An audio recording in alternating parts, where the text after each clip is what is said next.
오늘은 잠시 잠언의 말씀에 나와서 특별하게 오늘부터 시작되는 사순절의 의미와 생각을 함께 나누고자 합니다. 오늘부터 시작되는 사순절은요, 부활주일 전 6번의 주일을 제외한 40일을 지내는 절기로서 예수님께서 우리를 위하여 십자가를 지시고 죽으신 의미를 기억하고 영광스러운 예수님의 부활을 준비하는 절기입니다. 여기에서 40, 사순이라는 게 40이라는 뜻이거든요. 여기서 40은 중요한 의미가 있습니다. 성경에서의 40에는 많이 찾아볼 수 있는데요. 노아 시대 홍수 40일부터 시작해서 모세 준비 기간 40년, 십계명을 받고 모세가 시내산에서 하나님과 함께 있던 시간 40일, 가나안 정탐일수 40일, 이스라엘의 광야 생활 40년, 더 나아가 예수님의 광야 시험 40일, 그리고 예수님께서 부활하시고 지상에 계셨던 시간 40일 등 많은 성경의 기록에서 40이라는 숫자가 등장합니다. 성경에서 40이라는 의미는 잘못을 뉘우치고 속죄하는 기간, 하나님의 구원을 기다리는 기간, 하나님의 말씀을 듣고 실천하는 기간, 중요한 일을 준비하는 기간으로 볼 수 있습니다. 이러한 의미를 고려해 볼 때 사순절은 예수님의 십자가를 기억하며 우리의 죄된 모습을 뉘우치고 하나님의 말씀을 묵상하면서 영광스러운 부활주의를 준비하며 기다리는 절기라고 할 수 있습니다. 그렇다면 이걸 어떻게 계산하냐? 부활주일에서 주일을 제외한 40일을 역산해 보면 수요일이 첫 번째 날이 됩니다. 이번 2024년 부활주일이 3월 31일입니다. 3월 31일인데요. 그 전에 6번의 주일을 제외한 40일을 역산해 보면요. 오늘 이 2024년 2월 14일이 사순절의 첫 번째 날이 됩니다. 특히 이 사순절의 첫 번째 날 시작일을 제수요일이라고 부르고 있습니다. 여기서 나오는 제는 의미를 또 특별히 가지고 있는데요. 성경에 보면 슬픈 일이 있거나 자신의 죄를 회개할 때 죄를 뒤집어쓰고 회개했다고 기록하고 있습니다. 또한 죄는요, 인간의 유한함을 의미하고 동시에 하나님께서 지으신 피조물이며 하나님 없이는 살 수 없는 존재임을 나타냅니다. 이런 죄의 의미를 볼 때 죄의 수요일은 우리는 나약한 존재이며 하나님께서 우리의 주권자가 되어주심을 믿고 우리를 죄를 위해서 죽어주신 예수 그리스도의 은혜를 바라보며 회개하며 사순절을 시작하겠다는 의미가 있습니다. 그래서 로마 카톨릭과 몇몇의 교단은요, 이제 사진이 준비되어 있는데 이렇게 하고 있습니다. 작년 종려주일에 사용한 종려나무로 만든 재를 십자로 그어서 죄된 모습을 회개하고 나아가자는 의미에서 가진 이런 의식을 진행한다고 합니다. 저희는 진행하지 않고요. 이런 사순절과 제수요일의 의미를 생각해 보면서 오늘 본문의 내용을 한번 살펴보도록 하겠습니다. 오늘 본문의 내용은 예수님께서 가이사랴 빌립보에서 베드로의 고백을 들으신 후에 처음으로 십자가 사역, 십자가의 순환을 예고하는 장면이 등장하는 내용입니다. 예수님께서는 그 전까지 치유와 말씀 사역을 주로 하셨습니다. 그렇게 치유와 말씀 사역을 하면서 제자들이 모였고 많은 사람들이 모였습니다. 이 제자들과 무리들이 왜 모였는가? 한 가지의 소망을 가지고 모였습니다. 그것은요, 바로 예수께서 로마의 압제에 있는 우리 유대 이스라엘을 구원해 주시기를 바라는 마음이었습니다. 그래서 무리들이 모였던 것이고 제자들도 복음서를 잘 보시면 이런 맥락, 로마의 압제에 있는 우리 유대를 구원해 주시기를 바라는 마음이 이런 맥락이 복음서에 쫙 깔려 있습니다. 그런데 예수님께서 제자들만 모인 이스라엘 북단 가이사랴 빌립보 지방에서 예수님 사역의 전환점이 되는 이야기를 시작하십니다. 21절의 말씀인데요. 이때로부터 예수 그리스도께서 자기가 예루살렘에 올라가 장로들과 대제사장들과 서기관들에게 많은 고난을 받고 죽임을 당하고 제3일에 살아나야 할 것을 제자들에게 비로소 나타내시니, 여기서 보면 이때로부터라는 단어가 나옵니다. 이것은 사역의 전환점이라고 볼 수 있는데요. 이때로부터가 나오는 것은 한 군데가 더 있습니다. 이 군데는 마태복음 4장 17절 말씀. 이때부터 예수께서 비로소 전파하여 이르시되 회개하라 천국이 가까이 왔느니라 하시더라. 예수님이 시험을 받으시고 사역을 본격적으로 시작하실 때 이때로부터를 사용하고 있습니다. 예수님께서, 즉 이 본문은 사역의 전환점이라는 이야기가 됩니다. 예수님께서 제자들에게 이렇게 이야기하시는 것입니다. 나 죽으러 간다. 예루살렘으로 가서 종교 지도자들에게 고난받고 반드시 죽을 것이다. 그러나 3일 만에 반드시 살아날 것이다. 이 말씀을 들은 제자들은 충격에 빠집니다. 아니, 이게 무슨 뚱딴지 같은 이야기인가? 제자들이 생각하기에 이것은 말도 안 되는 이야기였습니다. 예루살렘으로 올라가셔서 헤롯과 빌라도를 무찌르고 왕이 되셔야 하는 거 아닌가? 아니, 그게 아니라 예루살렘으로 죽으러 가신다니. 제자들은 혼란에 빠집니다. 그래서 제자들의 대표격인 행동대장 베드로가 예수님의 멱살을 붙잡으며 항변하며 이야기합니다. 무슨 소리이십니까? 말도 안 되는 이야기입니다. 그리하지 마십시오. 절대로 그런 일이 일어나지 않을 것입니다.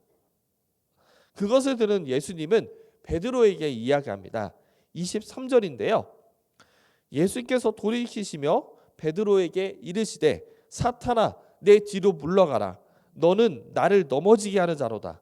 내가 하나님의 일을 생각하지 아니하고 도리어 사람의 일을 생각하는도다 하시고, 예수님께서 이렇게 베드로에게, 제자들에게 이렇게 이야기하시는 것입니다. 사탄아 물러가라. 너는 나를 넘어지게 하는 걸림돌이다. 하나님의 일을 생각하지 아니하고 사람의 일을 생각하는구나. 방금 전에 예수님을 메시아라고 고백하고 예수님께 칭찬받았던 베드로였는데, 예수님께서 십자가를 지신다는 이 말씀을 하시자마자 바로 돌변하게 됩니다. 전의 말씀에서 베드로는 반석이라고 예수님께서 칭찬하셨습니다. 근데 이 말씀에서는 베드로를 걸림돌이라고 이야기합니다. 제자들은 이해할 수 없습니다. 정치적 메시아라고 믿은 그들은 예수님의 그 이야기가 정말 아니라고 믿고 싶었습니다. 그리고 그것을 막고 싶었습니다. 그래서 베드로가 멱살을 잡으면서까지 항변하고 이야기했던 것입니다. 그러나 예수님은 위대한 사역을 하시기 위해 반드시 죽으러 가셔야만 했습니다. 그 사역을 막는다면 걸림돌이 될 수밖에 없죠. 예수님은 제자들에게 이야기하십니다. 너희는 하나님의 일을 생각하지 않고 너희들이 원하는 것만 생각하고 있구나. 나는 하나님의 일을 하러 온 사람이다.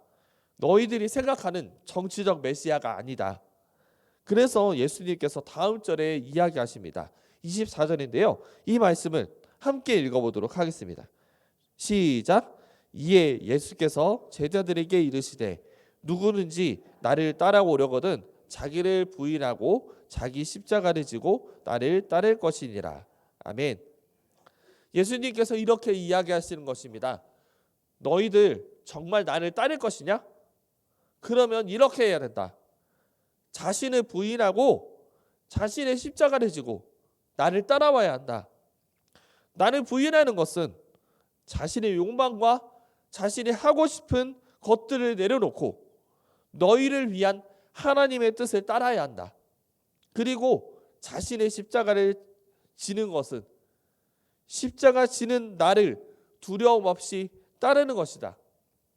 그것이 십자가형이 진행될 때처럼 발가벗겨지고 치욕스럽고 수치를 당할 수 있는 것이다.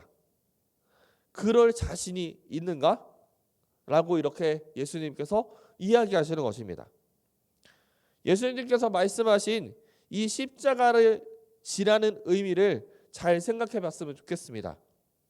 제자들이 예수님이 메시아라고 생각했던 것들은 세상이 자신이 생각했던 방식대로 행동해왔던 것입니다. 이스라엘의 열망, 로마의 압제로부터 벗어나는 것이었죠. 그래서 예수님의 십자가 예언을 말도 안 된다고 인정하지 않고 거부했던 것이죠. 그러나 예수님이 말씀하신 자신을 부인한다는 것은 세상이 말하는 것과 차원이 다른 말씀이었습니다. 이것은 자신의 십자가에 못 박는다는 바울의 고백처럼 자신의 욕망과 기호를 나를 향한 하나님의 뜻에 종속시키는 것을 의미합니다. 쉽게 말해 하나님의 뜻에 따라 살아가는 삶을 의미합니다. 또한 자신의 십자가를 지고 따른다는 의미는 예수님이 당하셨던 수치와 조롱을 받을 수 있음에도 예수님을 따르기로 결단한다는 의미입니다.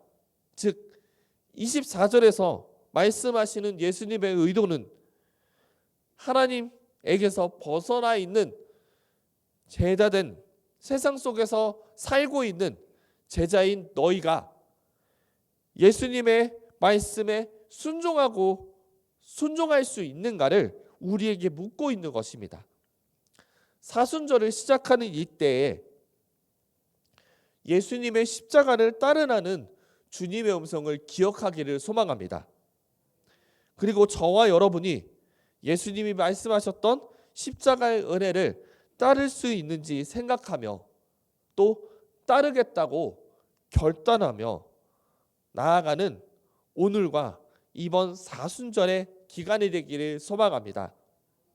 만약 따라가지 못했다면 하나님 앞에서 엎드리며 회개하면서 다시 예수님의 십자가를 따라가기를 다짐하시기를 소망합니다. 특별히 저에게 있어서 이번 사순절은 특별합니다. 왜냐하면 목사 안수를 앞두고 있기 때문입니다. 하나님의 말씀을 따르면서 살도록 매일매일 회개하는 마음으로 기도하며 예수님의 십자가 사랑을 묵상하며 살아내기를 소망합니다. 그럴 때에 하나님의 말씀으로 양육하며 예수님의 마음으로 살아가는 목회자가 되지 않을까 싶습니다.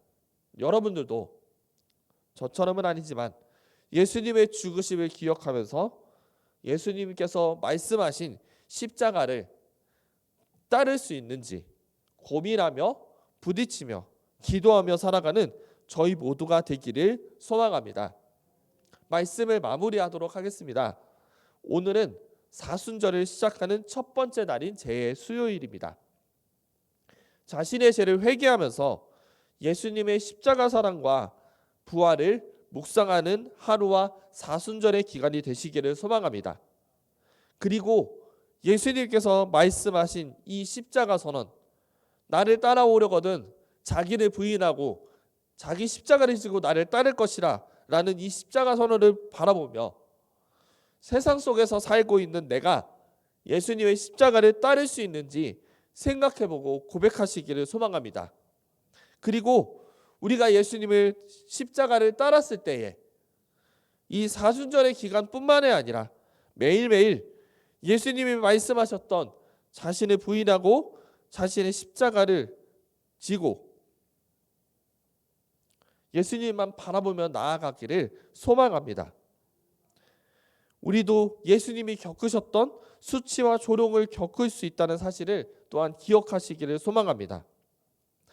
매일매일 이 사순절의 기간 동안 자신을 부인하고 자신의 십자가를 지고 예수님만 바라보면서 수치와 조롱을 겪을지라도 이미 십자가에서 부활로 승리하신 예수님의 부활을 바라보며 삶을 살아가는 저와 여러분들이 되시기를 예수님의 이름으로 소망합니다. 아멘.